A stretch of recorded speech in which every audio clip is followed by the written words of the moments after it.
아멘. 찬양 한 곡이 설교 한 편이네요. 나의 생명 드리리 나는 주님 것이니. 설교 끝났습니다. 그래요. 너무 감동, 가슴이 찡했어요. 나의 생명 드리리. 고대 그리스는 도시국가였죠. 폴리스 국가였는데 폴리스가 폴리스 되려면 갖춰야 할 사항들이 있었습니다. 중요한 것은 그 도시 뒷산 꼭대기에는 아크로폴리스가 있어야 했어요.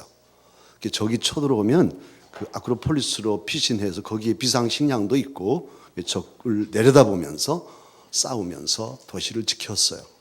그리고 그 아크로폴리스에는 그 도시를 지키는 주된 그 시민들이 섬기는 신전이 있었습니다. 그리고 또 시내 안에는 장사도 하고 사람들이 모여서 정치적인 토론도 하고 여론을 형성하는 아고라 시장이 있었어요.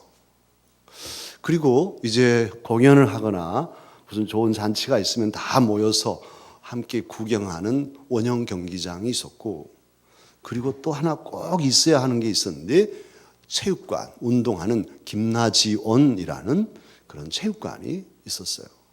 그래서 그리스도인들은 보통 하루에 1시간 내지 2시간 정도는 운동을 했습니다.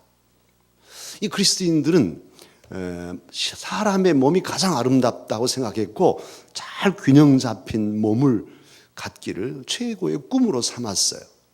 그래서 그들은 올림픽을 하고 올림픽에 우승하면 영웅 대접을 받고, 근데 그 올림픽에 나갈 때 경기는 죄송합니다만 전 나체로 이렇게 실오라기도 걸치지 않는 진짜 몸을 보여주면서 운동을 했어요. 그들은 몸이 자랑거리였습니다. 몸을 숭배하는 사람들이었습니다. 고린도도 마찬가지. 고린도도 남부 아가야 지역의 행정 수도로서 여기도 올림픽이 열리고 있었어요. 그렇게 내 몸을 잘 가꾸어서 정말 멋지게 보여주고 자랑하고 살자고 하는 이런 생각이 가득한 사람들에게 오늘 주님은 사도를 통해서 참으로 천둥치는 청천벽력 같은 그런 선포를 하고 계세요. 그 말씀이 오늘 본문에 나와 있는데 특히 19절 하반절에서는 너희는 너희 자신의 것이 아니라, 너희는 너희 자신의 것이 아니라 값으로 산 것이다, 그렇게 말씀하고 있어요. 아니 내 몸이 아니요? 이게 뭔 일일까? 여태까지 내 몸을 가꾸고 내 몸을 더 건강하게 근육질로 딱 해서 내세우기를 원했는데 내 몸이 내 몸 아니래. 그럼 내 몸이 네 몸이야? 깜짝 놀랐어요. 오늘 성경을 통해서 고린도 교회 성도들에게, 그리고 오늘 저와 여러분에게 우리 몸의 참 주인이 누구이신가를 오늘 성경을 통해, 사도를 통해 주님은 확실히 밝혀 주십니다. 우리의 몸은 창녀의 것이 아니라고 하십니다. 우리의 몸은 죄악의 것이 아니라 하십니다. 그리고 오늘 본문 15절에 나옵니다마는 우리의 몸은 그리스도의 무엇이라고 말씀하십니까? 지체라. 그리스도의 지체라고 말씀하시고, 그리스도의 지체인 줄을 알지 못하냐, 계속 반복하죠. 또 뒤에도 알지 못하냐, 알지 못하냐, 알지 못하냐. 왜 알지 못하냐? 알아야 한다. 깨달아라. 너희 몸이 너희 것이 아니고 그리스도의 지체다, 이렇게 말씀하고 있어요. 특별히 고린도시의 뒤에 아크로폴리스에는 성지순례 우리 다녀오신 분들은 다 듣고 보았어요. 아프로디테라는 미의 여신전이 있어요. 그리고 그 아프로디테 신전에는 그 미의 여신을 섬기는 아주 예쁜 여사제들이 1000여 명이나 있었어요. 저녁이 되면 그 여사제들이 횃불을 들고 산에서 줄을 지어서 내려옵니다. 시내로. 고린도는 항구 도시여서 세계 각국의 많은 선원들이 왔다 갔다 해요. 그러면 이제 시내에 와서 그런 선원들과 또는 자국에 또 고린도에 놀러 온 사람들, 이런 사람들과 잠을 잡니다. 그리고 아침이면 다시 줄을 지어서 산으로 올라갔어요. 합법적인 그리고 종교적인 성매매가 그들의 문화였어요. 당연시되는, 절대 뭐 흠결이 아닌 그런 시대였습니다. 더더욱 당시의 선원들 경우는 자네 고린도 가봤는가?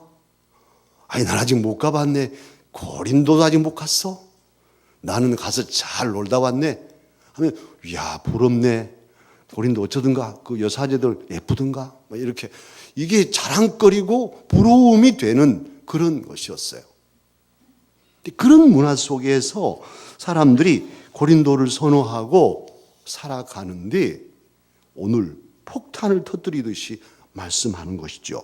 15절에 너희 몸은 그리스도의 지체인 줄 알지 못하냐?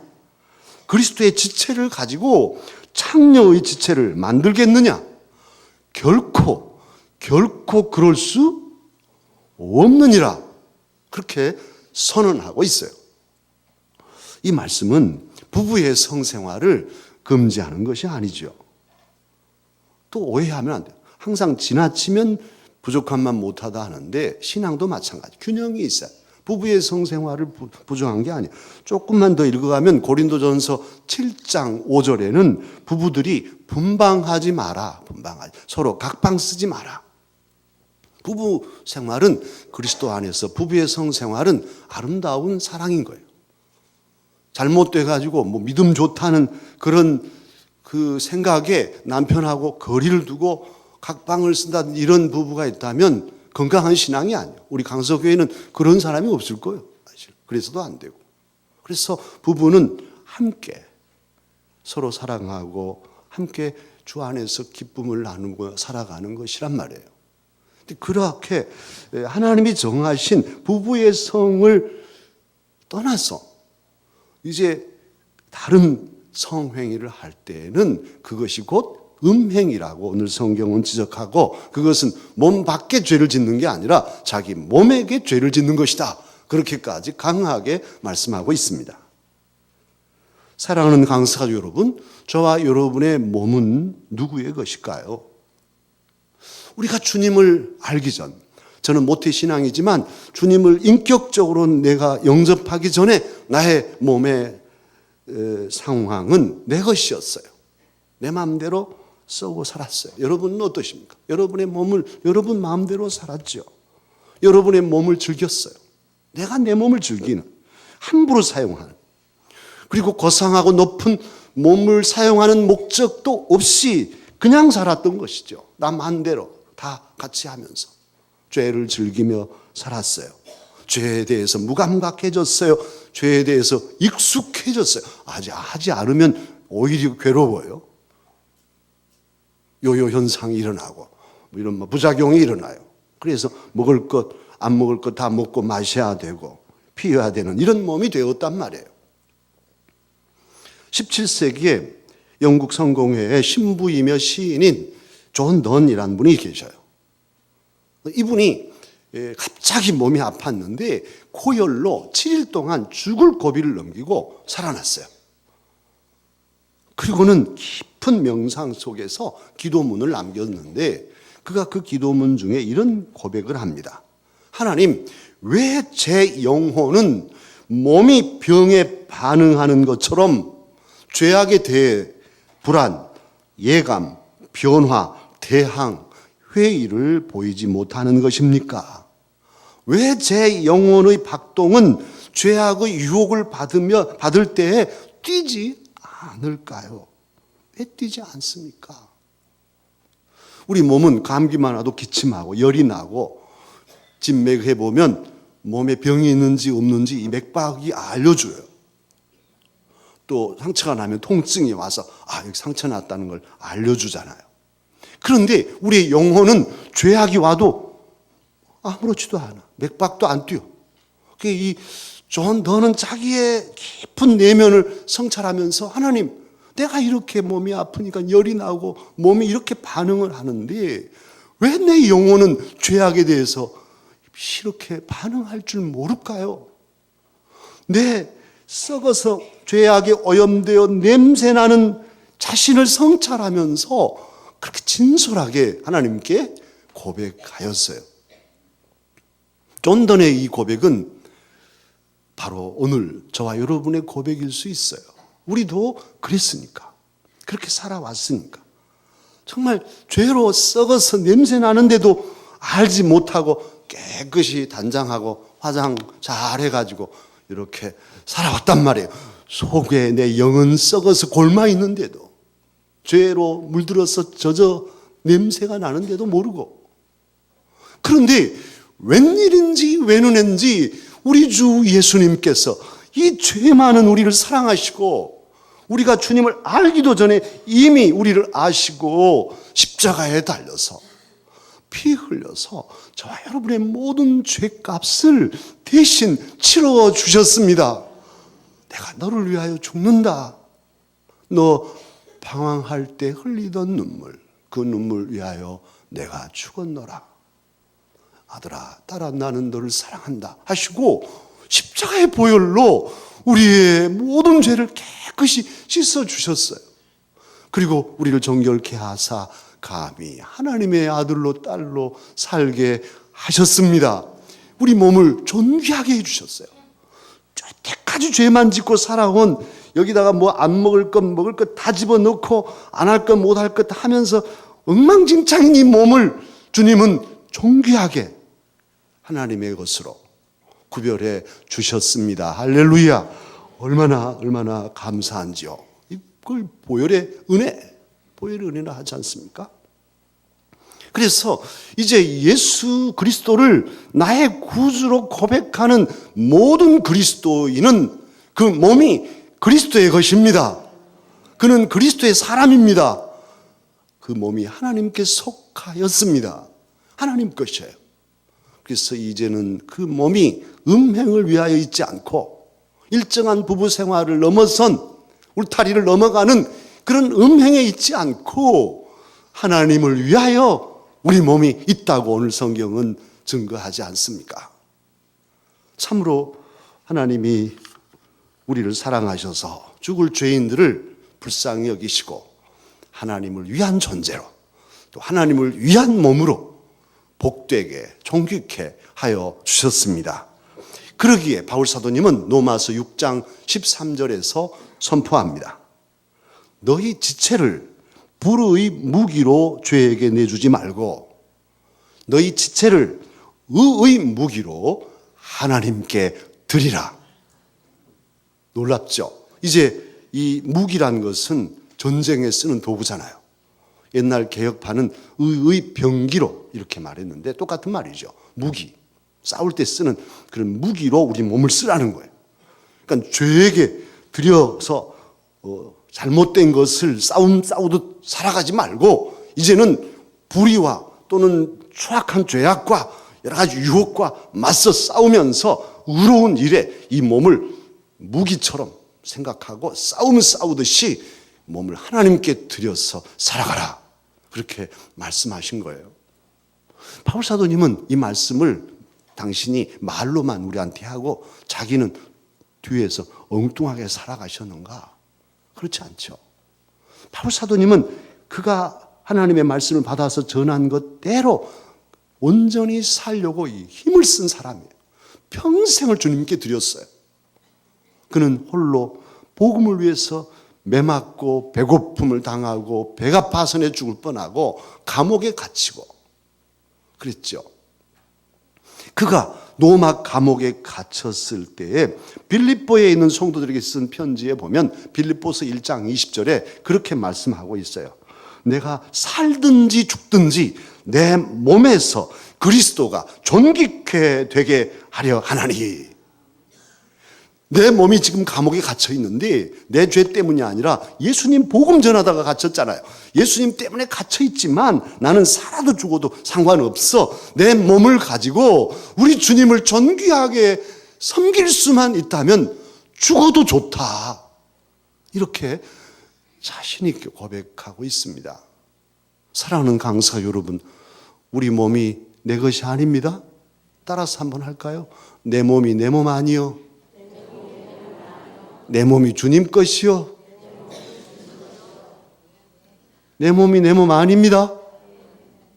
내 몸이 몸이 내 몸 아니요 주님 것이요. 또한 오늘 주님께서는 사도를 통해서 우리 몸이 무엇인가를 명확하게 지적해 주시고 계세요. 우리 몸은 하나님의 영, 성령님께서 계시는 성전이라 그렇게 19절에 말씀하고 있어요. 성전, 거룩한 집이란 말이죠. 성전, 집은요. 집은 다 집에서 살잖아요. 오늘 또 집에서 나오셨지 뭐 어디 움막에서 나오신 사람 없잖아요. 근데 이 집은 사람이 있어야 사람. 주인이 있어야 돼. 아무리 좋은 집을 지어놓고 문 꽉 잠가놓고 사람이 살지 않으면 그 집 망가집니다.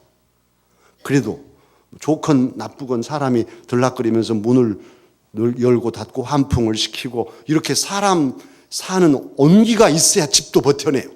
그런데 사람이 없으면 점점 비도 새고 그냥 쇠락해서 그냥 무너지는 거예요. 그게 집이에요. 그게 주인이 중요한데 또 주인이 있어도 엉터리 같은 주인이 있으면 맨날 술 먹고 그냥 함부로 하고 집은 안 가꾸면 비가 새도 내버려 두면 집이 무너지겠죠. 악한 주인이 있으면 집이 망가져. 그러나 지혜로운 주인이 있으면 아무리 부족한 집도 고치고 또 고치고 가꾸고 여기다 꽃도 넣고 정원도 고치고 이렇게 하면은 집이 아름다워져요. 집과 정원 안에는 가꾸기 나름이라 그러잖아요. 그래서 잘 가꾸면 아름답고 또 포근하고 안락한 안식처가 된단 말이에요. 그곳에서 쉼을 얻을 수 있죠. 지혜로운 주인은 그렇게 집을 가꿀 줄 알아요. 그런데 오늘 고린도에 있는 사람들, 그들의 몸의 주인은 무엇이었냐? 대부분 고린도에 있는 사람들은 우상이 주인이었어요. 그 당시 그리스인들은 문화적인 특색이 있는데 뭐냐 하면 그들은 문 앞에 문패를 뭘로 달았냐면 우상으로 달았어요. 이렇게 멋진 이렇게 조각상을 딱 세워놓고 부잣집은 좀 더 큰 것, 비싼 것, 또 가난한 사람은 좀 작은 거 했겠죠. 그게 문패예요, 문패. 우상이다, 문패. 집집마다 그게 세워져 있어. 그리고 뭐 여러 신들을 섬기니 그들의 몸의 주인은 우상이니 어찌 행복할 수 있겠어요? 오늘 현대인들도 그런 상을 만들지는 않았지만 그들의 마음속에 그 몸속에 주인은 우상일 거예요. 여러 욕망들, 욕심들 꽉 사로잡혀가지고 그 욕심을 붙잡고 그거 이루려고 막 매달리고 집착하는 사람들, 현대인들이죠. 잡다한 생각, 여러 가지 사상들이 집어들어 있어서 이게 고착되고 자기의 그 편견이 되고 꽉 붙잡고 절대 놓지 않는, 인터넷에서도 막 댓글로 싸우고 절대 상대방을 이해하려고 하지 않는 이런 모습들 다 우상이란 말이에요. 지식의 우상. 신앙인도 마찬가지. 신앙이 고착되면 도그마가 되면 절대 남을 용납 안 해. 나만 옳아. 다 잘못한 거야. 저 사람도 잘못, 저 사람도 잘못. 나만 잘난 거. 나만. 나같이만 해봐. 이런 고착된 고집스러움. 이게 다 우상입니다. 신앙도 우상일 수 있어요. 여러 가지 오락거리, 취미, 취하는 것들, 집착하고 거기에 몰두하면 뭐 게임에 빠진다든지 도박에 빠진다든지 하면 막 벗어나오지 못하고 질질 끌려가는, 이게 다 이 우상, 자기의 주인이 되어버렸어요. 여러분의 몸의 주인은 누구인가요? 무엇인가요?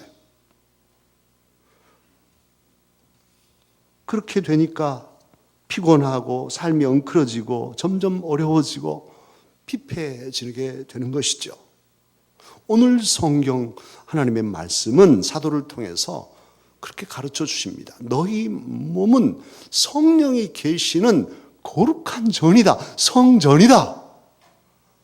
우리의 주인은, 참 주인은 하나님의 영, 성령님이시라는 거예요. 성령님을 우리 안에 모시고 성령님께서 내 몸을 주장하시게 우리가 몸을 드려야 된단 말이에요.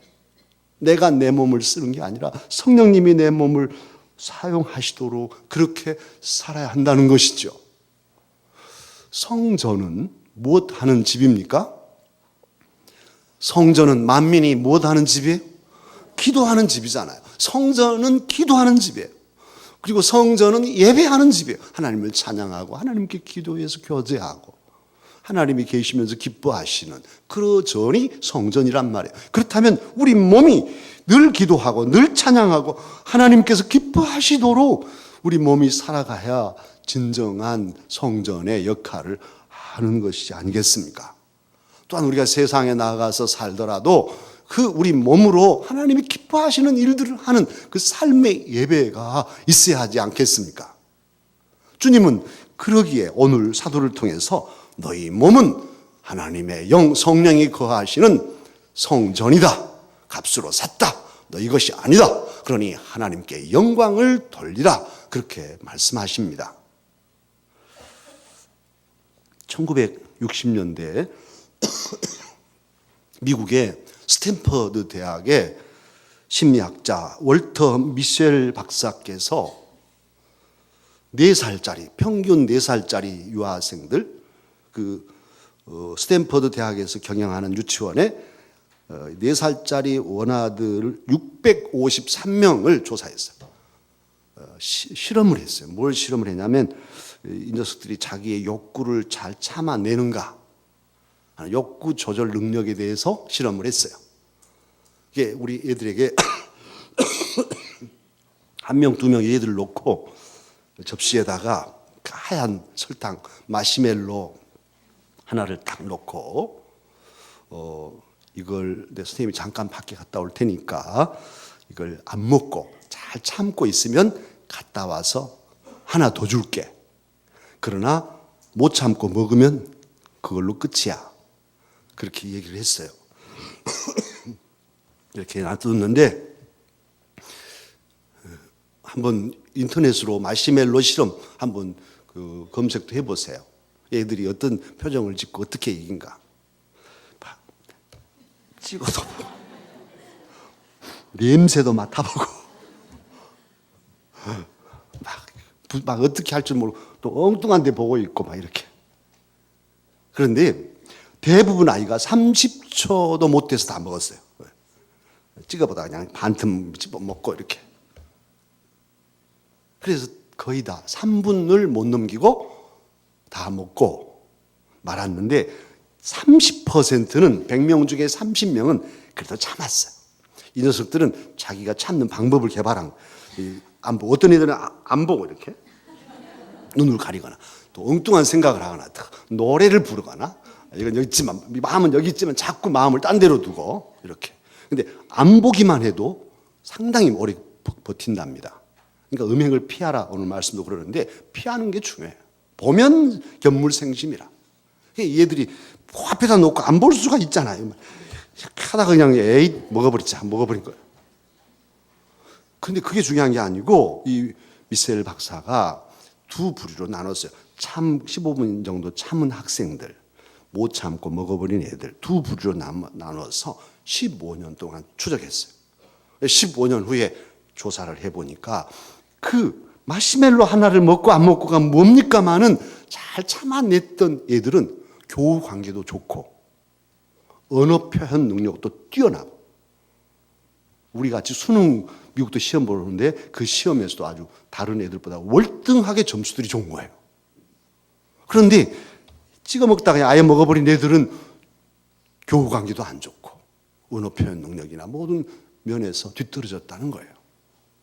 그런데 이 사람들을 45년 가까이 되어서 2011년 뉴요커 잡지가 조사를 했어요. 그때 그 사람들 이제 49살쯤, 48살쯤 됐겠죠. 그런 중년이 된 사람들, 옛날에 마시멜로 먹었던 사람, 안 먹었던 사람 조사를 해봤어. 그랬더니 잘 참았던 사람들은 중년이 되었는데 좋은 직장을 대부분 안정된 직장을 다니고 수입도 많고 그리고 가정생활도 원만하게 행복하게 하고 있더랍니다. 그런데 그때 찍어 먹다 그냥 아예 먹어버린 애들은 친형제라도 먹은 애가 있고 안 먹은 애가 있었는데 극명하게 달라지더래요. 먹어버린 애들은 가난과 비만 속에 있고 약물 중독에 빠졌다든지 사회에 부적응적하면서 아주 퇴락한 삶을 살고 있더라는 거예요. 그 작은 차이가 결정적인 결과를 가져온 거예요. 그 몸의 욕구를 참고 못 참고가 그 잠깐이고 작은 거지만 너무나 엄청난 결과를 인생에 가져오게 된 것이죠. 사랑하는 강사도 여러분, 저와 여러분은 그리스도인입니다. 예수님을 구주로 믿는 사람입니다. 그러면 저와 여러분의 몸은 누구의 것입니까? 그리스도의 것입니다. 내 몸이 내 몸 아니요, 그리스도의 것입니다.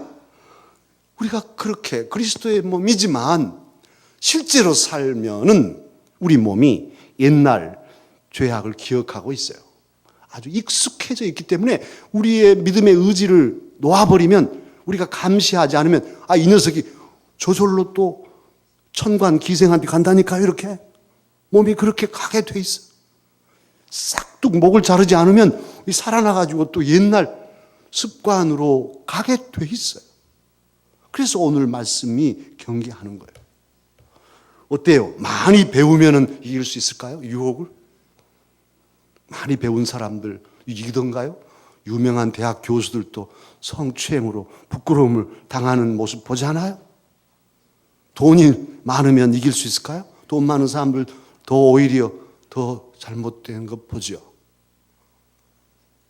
권력이 높으면 왕위에 오른 다윗까지도 무너지잖아요. 나이가 많으면 이길 수 있을까요? 연세가 많으면 이제 정욕도 종욕도 쇠해지니까 옛날 어른들이 문턱만 넘어도 성적인 욕구가 있답니다. 문턱. 나는 그 이해를 못했어요. 문턱만 넘을 힘만 있어도 남자는 성을 생각할 수 있어요. 그게 인간. 어제 인터넷인가 보니까 80 먹은 한의사께서 자기 병원의 간호사 발에다 침을 주면 마비가 된 것 같습니다. 마비 시켜놓고 또 성추행하다가 경찰 조사받습니다. 80 먹은 양반이. 나이도 안 돼, 나이도 안 돼. 뭐가 우리를 그런 육체의 정욕, 욕심, 욕망에서 벗어나게 할까요? 지켜줄 수 있을까요? 그것은 딱 하나, 우리 안에 주인이신 성령님을 의지할 때 가능합니다. 성령님은 강력한 힘을 가지고 우리의 몸을 지켜주시고 우리의 몸을 좋은 일에 활용하여 주실 것입니다. 성령의 9가지 열매가 있죠. 그 열매 가운데 사랑, 희락, 화평 쭉 해서 맨 마지막 열매가 뭐죠? 절제인 거예요. 절제. 그 절제력은 성령님께서 주셔요. 그러기에 우리의 몸이 꿈틀릴 때마다 성령님 도와주십시오 하고 성령님을 의식하고 의지하면 이길 수 있습니다. 또한 같은 맥락이지만 우리 주님 십자가를 생각하면 주님이 침뱉음을 당하시고 뺨을 맞으시고 백주에 벗겨지시면서도 우리 위해서 그 피 흘려 죽으셨는데 그 은혜를 생각한다면 내가 죄를 지어? 내가 죄를 지어? 내가 손에 장을 짓지 죄를 지어? 안 지어. 내 몸이 내 몸 아니요 주님 것이요. 이길 수 있습니다. 이겨내야 합니다.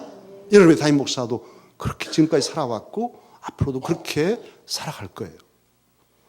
우리 장로님들, 안수집사님들, 권사님들, 여러 우리 집사님들 그렇게 이기며 살아가십시다. 유혹에 넘어가지 말고 이번 명절에도 마찬가지. 그래서 내 사랑하는 자녀들, 손주들 앞에 부끄럽지 않도록 그래 우리 아버지 어머니는 인생을 부부 생활을 깨끗하게 하시고 정결하게 저렇게 노년을 맞이하셨다 하고 그 앞에 존경하는 마음으로 절할 수 있도록 그 절을 받을 때 얼마나 기뻐요. 젊은 날의 모든 정열이 다 사라졌을 때 불이 꺼져갔을 때 사랑하는 자녀손들 앞에서 기쁨으로 절을 받을 수 있는 인생은 성공한 거예요. 바람 피우고 어찌하다가 나중에 찬밥신 때 자식들도 돌아보지 않고 아무도 찾아오지 않는 인생, 그래서 길바닥에 쓰러져서나 죽어간다면 얼마나 비참합니까? 우리 주님은 저와 여러분이 그런 몸으로 살기를 원치 않으시고 정말 존귀한 하나님이 기뻐하시는 아름답고 복된 그런 몸으로 하나님께 영광 돌려 살도록 오늘 너희 몸은 너희 것이 아니고 그리스도의 지체라 성전이라 그러니 너희 몸으로 하나님께 영광을 돌리라 하십니다. 우리가 그 우리 몸으로 주님께 영광을 돌려 살 때 오늘 사실 번역이 명확하지 않게 되어 있습니다만 13절 하반절로 14절에 보면 귀한 약속을 하고 있어요. 표준 세번역이나 공동번역을 읽으시면 훨씬 뜻이 분명해집니다. 우리가 우리 몸으로 주님을 위해서 살면 주님께서는 우리 몸을 돌보아 주신다는 것입니다.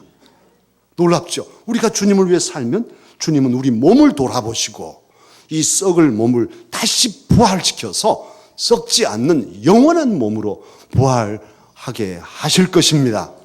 영원한 생명을 누리게 하실 것입니다.